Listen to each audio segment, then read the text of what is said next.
Ingresamos en el capítulo 22, vamos a leer del versículo 1 al 12. Si ves extraviados al buey o a la oveja de tu hermano, no te despreocupes de ellos y ve a devolvérselos cuanto antes. Si ese hermano no es tu vecino o no sabes quién es, encierra al animal en tu casa y cuídalo hasta que él lo venga a reclamar. Entonces se lo devolverás. Lo mismo harás con su asno, con su ropa o con cualquier otro objeto que pierda tu hermano y que tú encuentres. No podrás despreocuparte de ellos. Si ves caídos en el camino al asno o al buey de tu hermano, no te despreocupes de ellos y ayúdalo a levantarlos. La mujer no se pondrá ropa de hombre, ni el hombre un vestido de mujer. El que lo hace resulta abominable a los ojos del Señor tu Dios. Si mientras va caminando encuentras en un árbol o en el suelo un nido de pájaros con pichones o con huevos y la madre está echada encima de ellos, no tomes a la madre con su cría, deja en libertad a la madre y toma para ti los pichones, así serás feliz y tendrás una larga vida. Cuando construyas una casa nueva, pondrás una baranda alrededor de la terraza, así no harás a tu casa responsable de derramamiento de sangre en el caso de que alguien se caiga de allí. No sembrarás en tu viña otra clase de plantas, porque de lo contrario toda la cosecha será sagrada, tanto el producto de lo que siembres como el fruto de la viña. No ares con un buey y un asno juntos. No vestirás ropa tejida de lana mezclada con lino. Coloca unos flecos en las 4 puntas del manto con que te cubres. Esta sección y la siguiente contienen una serie de leyes de las que la mayor parte son anteriores al contexto en el que ahora aparecen. A ver, empecemos. Del versículo 1 al 3. Esta ley, muy relacionada a la que aparece en el libro del Éxodo capítulo 23, versículo 4 y siguientes, va más allá de las leyes sobre el robo. El código eloísta, que aparece en el capítulo 22 del Éxodo, prescribía una doble restitución por el animal robado. No sé si se acuerdan que lo habíamos dicho en contraste con la exigencia de restituir 10 veces que aparece en el código de Hammurabi. Acá en el libro del Deuteronomio, de acuerdo con su carácter nacionalista, obliga esto solo con respecto al israelita, mientras que en el libro del Éxodo, esto que citábamos recién del capítulo 23, lo extiende también al enemigo. Acá solo se refiere al paisano, digamos, ¿no? En el versículo 4, otra vez aparece este tema de que se necesitaban 2 personas para levantar la carga y poner en pie al animal. Entonces, de no desentenderse de esto y darle una mano, porque si no, no podría levantarlo. Esto es lo que se está queriendo indicar. En el versículo 5, acá aparece, es la primera de una breve serie de leyes apodícticas contra ciertas irregularidades cultuales que se entendía en esa época y cultura como que iban en contra del orden natural. Obviamente tenemos que ubicarnos en tiempo y lugar, ¿no? El disfrazarse pudo tener su origen en la prostitución sagrada de las prácticas culturales cananeas, que los israelitas de hecho consideraban una aberración, ¿sí? Entonces es muy probable que el tema de que el varón no use ropa de mujer y viceversa tenga que ver con esto. El mandato de levantar una baranda en la azotea, que aparece en el versículo 8, puede que refleje también la experiencia de los primeros tiempos del asentamiento, con el cambio abrupto de pasar de vivir en tiendas a las casas con azotea típicas de Canaán. Bueno, podía significar que hubiese algún accidente y por eso esta recomendación. En el versículo 9 se retoma la serie de leyes apodícticas que había comenzado en el versículo 5. Aparece este término sagrado, ¿vieron? Está en relación con lo que habíamos visto hace un rato en el capítulo 20, versículo 6. El producto de una viña no podía desacralizarse hasta el 5.º año. ¿Se acuerdan? Bueno, lo mismo si se plantaba cualquier cultivo entre las vides. Pasaba a estar sujeto a la misma legislación. En el versículo 10, también en Levítico 19:19 se prohíbe el apareamiento de animales de distinta especie. Se trata seguramente de alguna idea o creencia mágica que desconocemos, pero bueno, así está formulado. Lo mismo creo que aparece en el versículo 11. Y la ley del versículo 12 de los flecos probablemente fue puesta aquí por su relación con la anterior, que habla de las telas, de no mezclar los hilos, y como ya vimos en otra oportunidad, los sacerdotes le atribuyeron más tarde un significado religioso, y pasó a significar el recuerdo de la ley y de su cumplimiento. Esto lo habíamos visto en el libro de los Números, capítulo 15, versículo 37 y siguientes. Continuamos con la lectura ahora del versículo 13. Vamos a leer en realidad hasta el capítulo 23, versículo 1. Ahora les explico por qué. Si un hombre se casa con una mujer y se une a ella, pero después le toma aversión, la acusa falsamente y la difama diciendo: yo me casé con esta mujer y cuando me uní a ella comprobé que no era virgen, entonces el padre y la madre de la joven tomarán las pruebas de su virginidad y las exhibirán ante los ancianos en la puerta de la ciudad. El padre de la joven dirá a los ancianos: yo entregué mi hija a este hombre para que fuera su esposa, pero él le ha tomado aversión.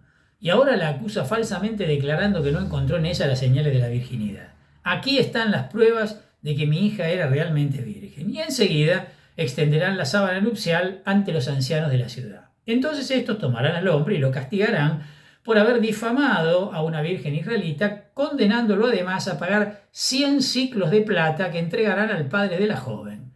Ella seguirá siendo su mujer y el hombre no podrá repudiarla nunca más. Pero si la acusación resulta verdadera y no aparecen las pruebas de la virginidad de la joven, la sacarán a la puerta de la casa de su padre, y la gente de esa ciudad la matará a pedradas por haber cometido una acción infame en Israel, prostituyéndose en la casa de su padre. Así hará desaparecer el mal de entre ustedes. Si se sorprende un hombre acostado con una mujer casada, morirán los dos, el hombre que estaba acostado con la mujer y también ella. Así hará desaparecer el mal de entre ustedes. Si una joven virgen está comprometida con un hombre y otro la encuentra en la ciudad y se acuesta con ella, se hará salir a los dos a la puerta de esa ciudad y los matarán a pedradas. A la joven por no haber pedido auxilio, a pesar de que estaba en la ciudad, y al hombre por haber violado a la mujer de su prójimo. Así hará desaparecer el mal de entre ustedes.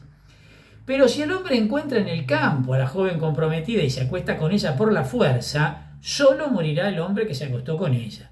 A la joven no le harás nada porque no ha cometido un pecado que merezca la muerte. Es un caso semejante al de un hombre que ataca a otro y lo mata. Como el encuentro se produjo en el campo, tal vez la joven pidió auxilio, pero no había nadie que la socorriera.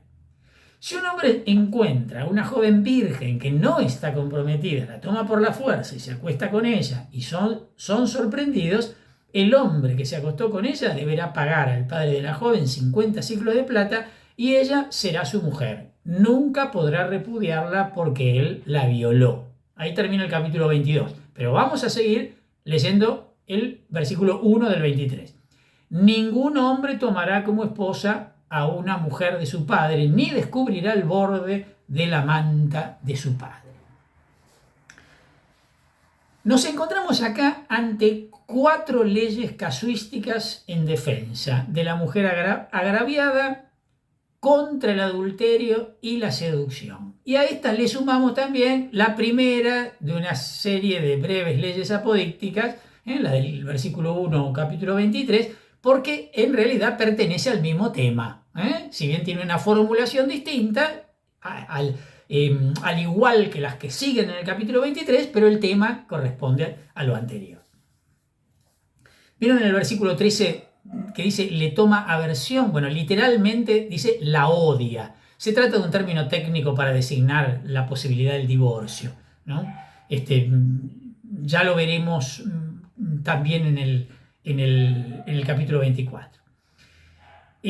Las pruebas de su virginidad, vieron que dice el versículo 15. Bueno, esta frase presupone la costumbre de entregar a los padres de la esposa la sábana o alguna prenda personal manchada de sangre en señal de reconocimiento por parte del marido de que la mujer era virgen. Esa prenda la conservaba el padre para un caso como este poder presentarla. El castigo, como dice el versículo 18, en caso de falsa acusación, era el azotamiento y una multa de 100 siclos de plata.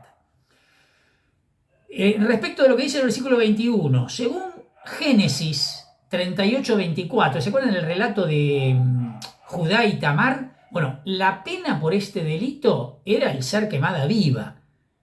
Pero en el Levítico, capítulo 21, versículo 9, este castigo quedó reservado solo para el caso de la hija de un sacerdote. ¿Sí? Por eso se habla de el apedreamiento. Versículo 22.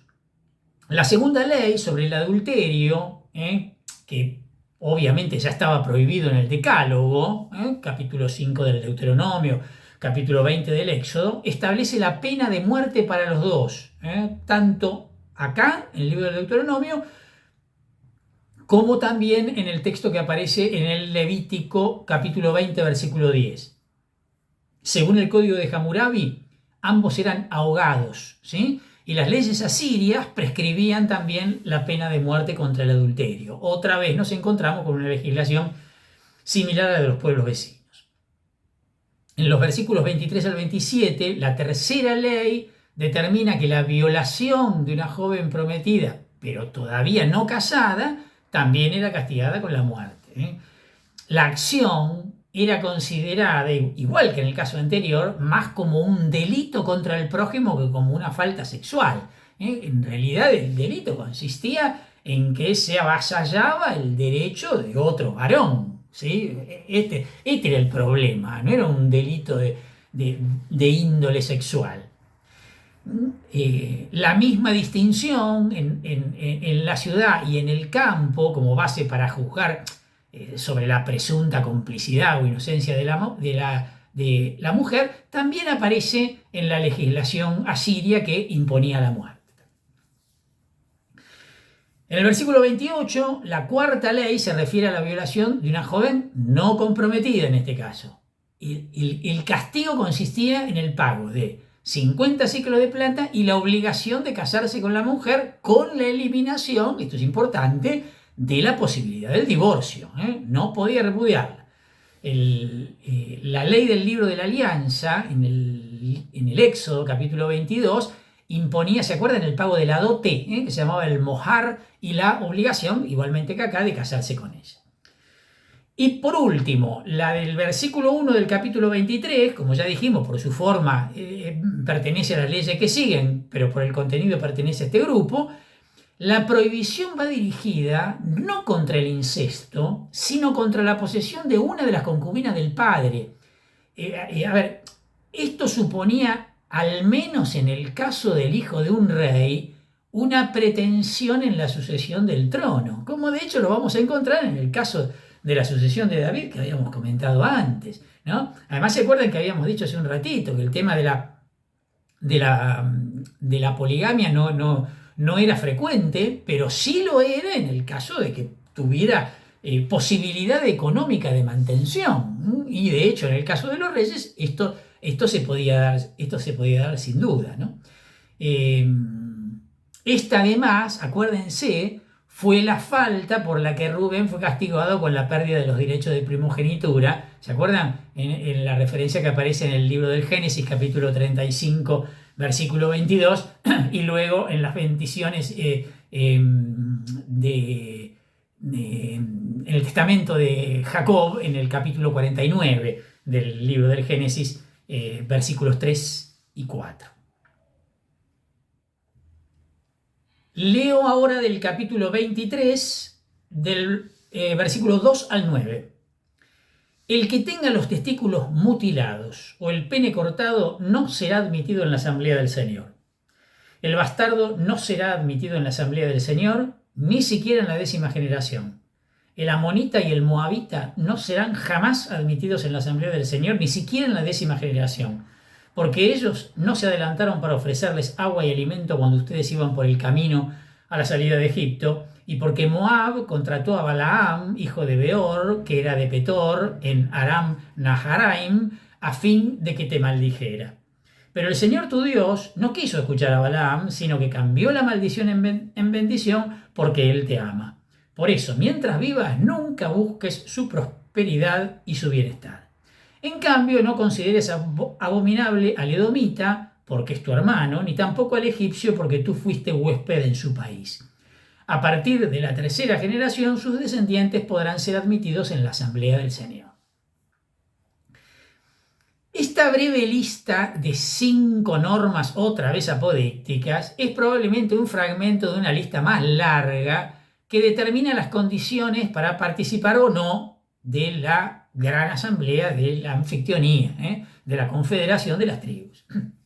La integridad física era necesaria para tomar parte de la asamblea cultural, porque recuerden que lo hemos dicho más de una oportunidad, el culto era concebido como un encuentro con Dios, ni más ni menos. También estaban excluidos del sacerdocio algunas clases de personas como los eunucos, en el libro del Levítico capítulo 21 aparece esto, los cojos, los paralíticos, y lo mismo vamos a encontrar también en el cajal, ¿se acuerdan que la palabra cajal significaba asamblea? En la literatura de Qumran se hace referencia a este texto y clasifica estos defectos físicos directamente como impureza humana. Esta norma y las siguientes fueron abolidas muy posteriormente, cuando se entendió con mayor profundidad el tema de la misión universal de Israel, porque imagínense, representaba el polo opuesto de lo que va a terminar siendo la universalidad cristiana, ¿no?